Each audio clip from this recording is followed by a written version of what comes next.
over the past few years, we've gone over these changes, these disruptions in the workforce that have affected the way we communicate specifically. So, question for you is, what are some of the main ways you've seen the world of communication evolve?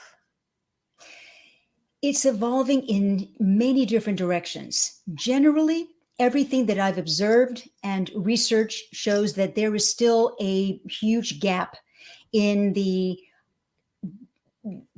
ability to actually move the needle in terms of profit, productivity, retention of employees, or ability to recruit. There is a sense of complacency that there are all these tools, yet how do we populate those tools, those modalities? How do we step up and toggle between a virtual meeting with a team, a follow-up email, a Slack message, a text? How do we use those with knowledge and real awareness that they each have a different purpose? And then one big lag in the research, as well as the observations that I've made over the last few years, is that people have disfluency when it comes time to speak. They can write emails, write proposals and presentations, not necessarily give them properly, but they can do this, but they lack the ability to articulate person to person, to build those human bonds that really hold organizations together. Right.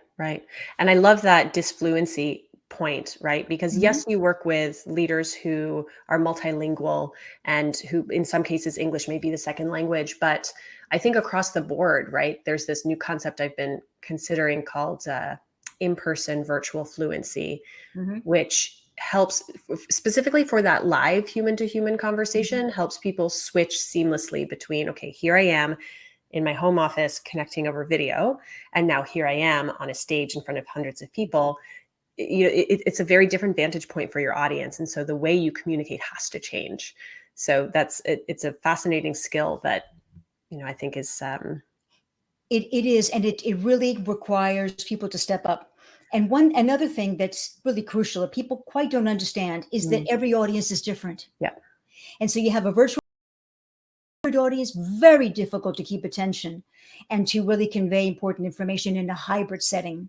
You really have to have a totally different approach to hybrid meetings.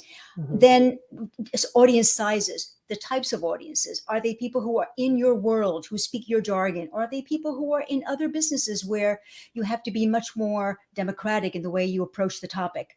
That being able to be versatile and adapt, because at the end of the day, another very important message is that your ability to communicate is totally dependent on the audience's need from you. What do they need? What are their pain points, and how can you address them and help them be better? Yep.